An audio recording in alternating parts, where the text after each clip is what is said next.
Magandang araw mga bata. Upang maintindihan ng lubos ang kasaysayan ng mga bansa, mahalagang alamin natin kung ano ang kolonisasyon. Ito ay dahil malaki ang naging impluwensya ng kolonisasyon sa iba't ibang aspekto ng lipunan. Kaya sa araling ito, talakayin natin ang kahulugan ng kolonisasyon at ang mga dahilan kung bakit ito isinagawa, partikular na sa Pilipinas. Sa pagtatapos ng araling ito, inaasahan na iyong natutukoy ang kahulugan at mga dahilan ng kolonisasyon. Sa pagsasakatuparan nito, inaasahan din na iyong naibibigay ang kahulugan ng kolonisasyon, na ipaliliwanag ang mga layunin ng kolonisasyon, natatalakay ang mga pangunahing dahilan ng pananakop ng Espanya sa Pilipinas, at nakagagawa ng picto essay tungkol sa pananaw kung nakabuti o nakasama ang pananakop ng Espanya. Ang salitang kolonisasyon ay hango sa salitang Latin na colonia, na nangangahulugang pamayanan o paninirahan o settlement. Ito ay tumutukoy sa pananakop at pagtatatag ng kapangyarihan o kontrol ng isang bansa sa teritoryong dayuhan.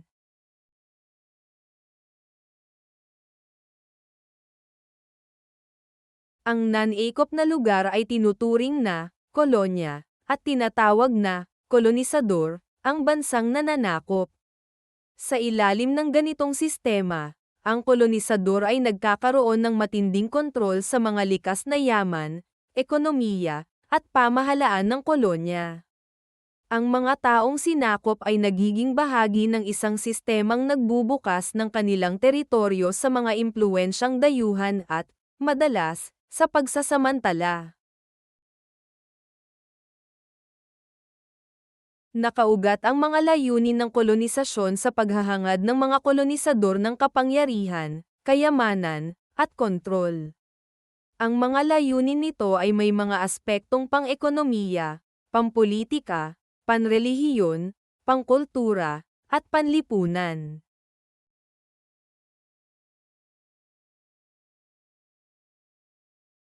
Alamin natin ang implikasyon ng heograpiya at klima sa paggalugad. Ang heograpiya at klima ay may malaking epekto sa pamumuhay, ekonomiya, at layunin ng mga bansang mananakop. Dahil sa mga hamon at pangangailangan na dulot ng kanilang kapaligiran, naghanap sila ng bagong lupain upang sakupin at mapagkunan ng yaman.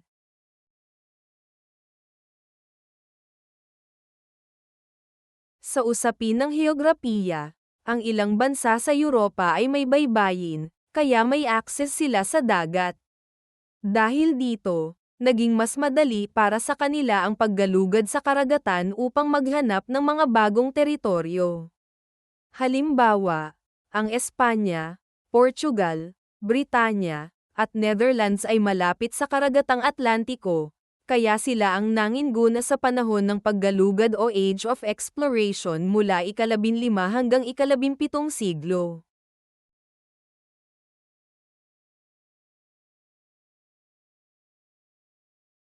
Isa pa, maraming bansa sa Europa ang may limitadong likas na yaman tulad ng ginto, pampalasa, at matabang lupa para sa agrikultura.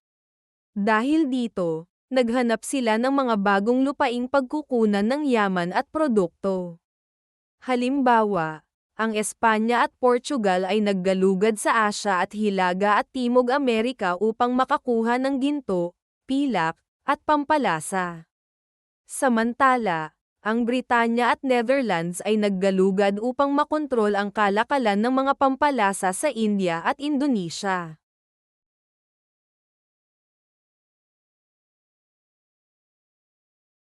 Sa usapin naman ng klima, maraming bahagi ng Europa ang may mahabang panahon ng taglamig na nagiging hadlang sa pagkakaroon ng masaganang ani ng iba't ibang pananim.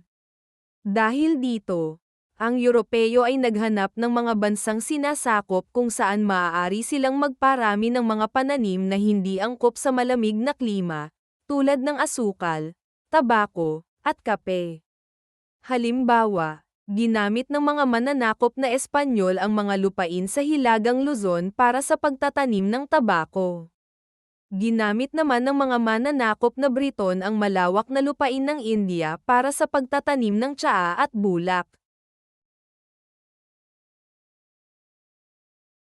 Mga pangunahing layunin ng kolonisasyon. Una ay ang layuning pang-ekonomiya, ang pagpapalawak ng yaman at kalakalan. Isa sa mga pangunahing layunin ng kolonisasyon ay ang pagkuha ng mga hilaw na materyal at iba pang likas na yaman o produkto. Maraming kolonyalistang bansa ang nagsagawa ng kolonisasyon upang mapadali ang kanilang pagkakaroon ng mga hilaw na materyal na kailangan sa kanilang mga umuusbong na industriya. Kabilang sa yamang ito ang mga mineral, tulad ng ginto, pilak, at bakal, produktong pansakahan, tulad ng kape, tsokolate, at asukal, at iba pang produkto mula sa kalikasan.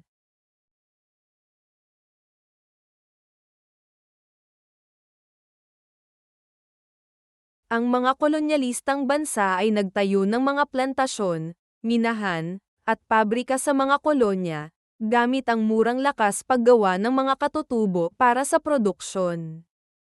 Ang ganitong sistema ay nagresulta sa pagsasamantala sa mga likas na yaman ng kolonya, na nagdulot ng pagkawasak ng kapaligiran.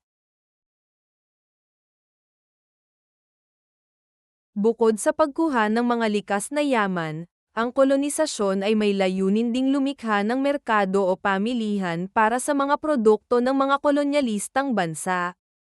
Sa pamamagitan ng kolonisasyon, ang mga kolonisador ay nagkaroon ng monopolyo o kontrol sa kalakalan at pamilihan ng mga bansang kinolonya. Ang mga kolonya ay ginawang taga-suporta ng ekonomiya ng mga kolonyalistang bansa sa pamamagitan ng pagbili ng mga produktong gawa ng mga kolonisador at pagbebenta sa mga kapwa kolonisador ng mga hilaw na materyal sa napakamurang halaga.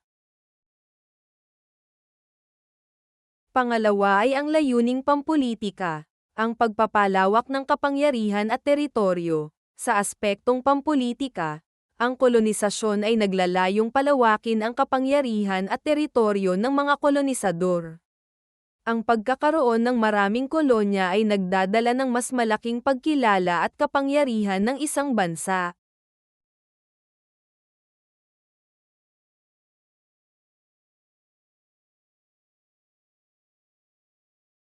Halimbawa, ang kontrol sa mga kolonya sa Asya at Aprika ay nagbigay sa mga kolonyalistang bansa ng kalamangan sa pakikipagkalakalan at pagpapalawak ng kanilang impluwensya sa dalawang nabanggit na kontinente.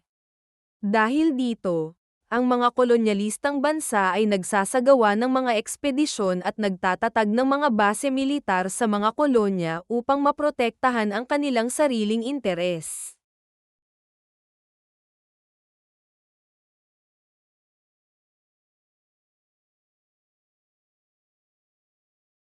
Pangatlo ay ang layuning panrelihiyon. Ito ay ang pagpapalaganap ng pananampalataya. Maraming kolonyalistang bansa ang tiningnan ang kolonisasyon bilang isang misyon upang ailakat ang kanilang relihiyon, partikular na ang Kristyanismo, sa mga rehiyong itinuturing nilang hindi sibilisado. Para sa kanila, ang kolonisasyon ay isang banal na tungkulin upang gawing Kristiyano ang mga katutubo ng mga nasasakupan nilang teritoryo.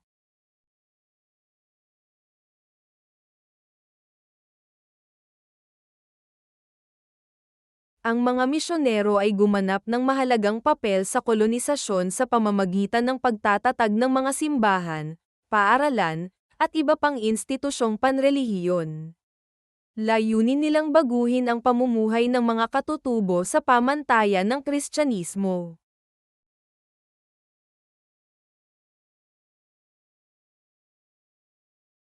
Pang-apat ay ang layuning pangkultura. Ito ay ang pagpapalaganap ng kultura nila. Sa pananaw ng mga kolonyalistang bansa, ang kanilang kultura ay mas mataas kumpara sa kultura ng kanilang mga kolonya. Kaya sa pamamagitan ng kolonisasyon, nilayon nilang ituro sa mga kolonya ang kanilang kultura.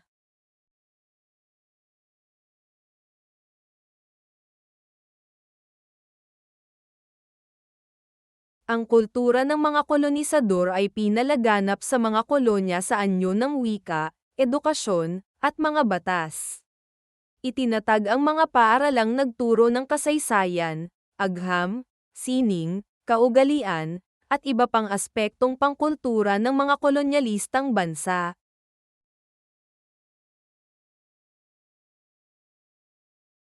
Panghuli ay ang layuning panlipunan. Ito ay ang paglikha ng bagong tirahan. Ang kolonisasyon ay naglayong magbigay ng bagong tirahan para sa mga mamamayan ng kolonyalistang bansa, lalo na kapag ang sarili nitong populasyon ay mabilis na lumalaki at kailangan ng bagong teritoryo para sa mga mamamayan nito.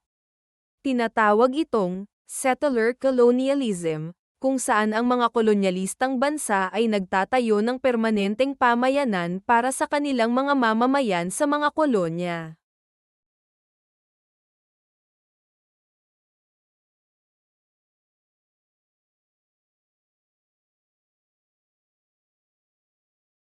Ang ganitong uri ng kolonisasyon ay madalas na naging sanhi ng pag-alis ng mga katutubo sa kanilang sariling lupa.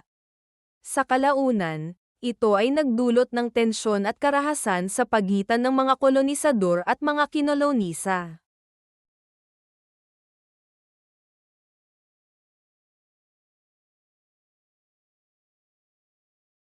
Alamin natin ang mga pangunahing dahilan ng pananakop ng Espanya sa Pilipinas.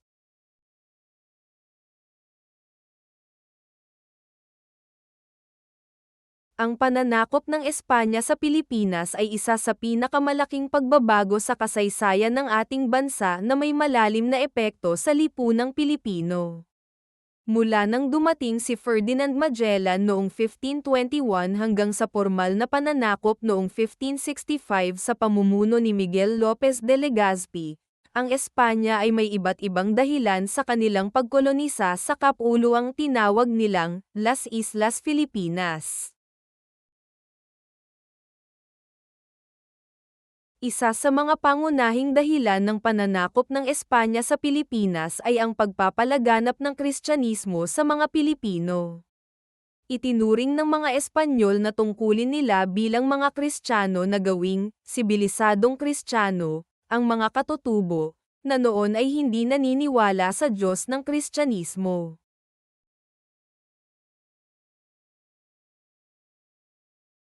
Ang Kristyanismo ay ipinakilala sa Pilipinas sa pamamagitan ng mga pari at misyonero mula sa iba't ibang orden ng simbahang Katoliko, tulad ng mga Agustino, Franciscano, Dominicano, Jesuita, at Recolito. Ang layunin ay gawing Kristiyano ang mga Pilipino at palitan ang kanilang mga tradisyonal na paniniwala. Ang layuning ito ay nagbigay daan sa pagtatatag ng mga simbahan at paaralan na naging sentro ng edukasyon at pagpapalaganap ng Kristyanismo sa Pilipinas.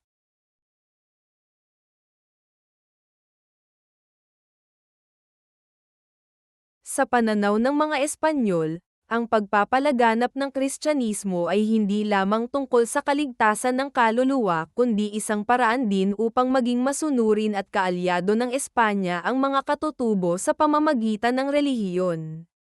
Dahil dito, naging Kristiyano ang malaking bahagi ng Pilipinas, maliban sa mga lugar sa Mindanao na nanatiling Islamiko.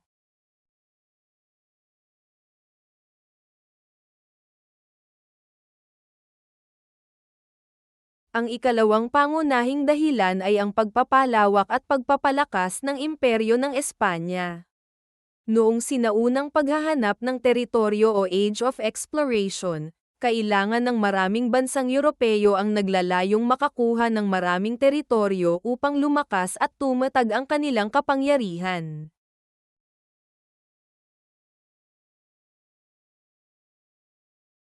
Ang pagkakaroon ng kolonya sa Timog Silangang Asya ay nagbigay sa Espanya ng karagdagang teritoryo at kapangyarihan laban sa mga karibal na bansa, lalo na ang Portugal, Netherlands, at Britanya.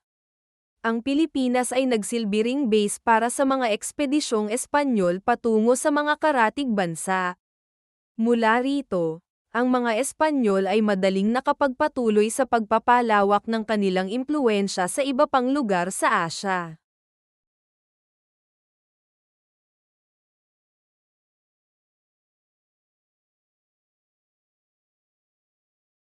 Ang Pilipinas ay nagsilbing sentro ng kapangyarihang Espanyol sa Asya. Napalakas at napatatag ng Espanya ang impluwensya nito sa Asya sa pamamagitan ng Pilipinas.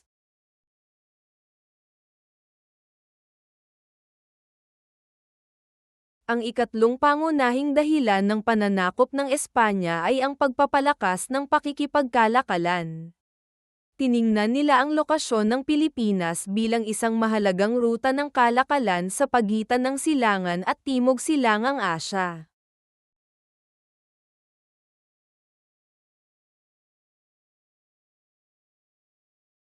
Sa pamamagitan ng pananakop sa Pilipinas, nagkaroon ang Espanya ng estratehikong teritoryo na nagpalakas sa pakikipagkalakalan nito sa mga bansang Asyano, lalo na ang China.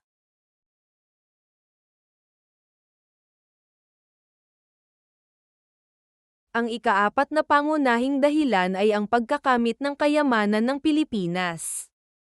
Ang kapuluan ay may mga likas na yaman na labis na pinakinabangan ng mga Espanyol, tulad ng bigas, niyog, abaka, tabako, ginto, at iba pang yamang mineral. Nakuha ng mga Espanyol ang mga nasabing produkto sa napakamurang halaga. May mga pagkakataon pa nga kung kailan wala silang binayaran para sa mga produktong Pilipino dahil ang mga ito ay sa pilitan nilang kinuha bilang tributo o buwis mula sa mga katutubo.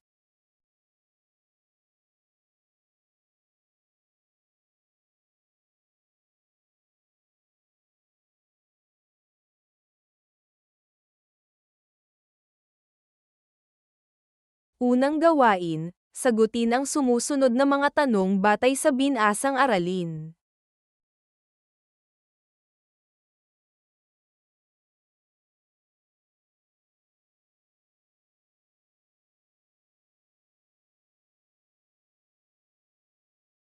Ikalawang gawain, lagyan ng check kung ang tinutukoy sa pahayag ay nagsasabi ng dahilan ng Espanya sa pagsakop sa Pilipinas at lagyan ng X kung hindi.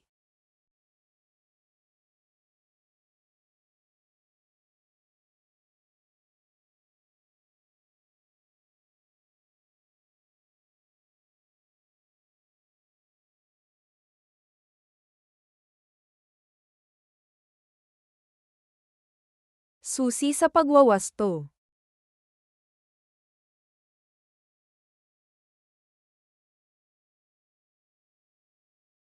Sagutan natin ang ikatlong gawain.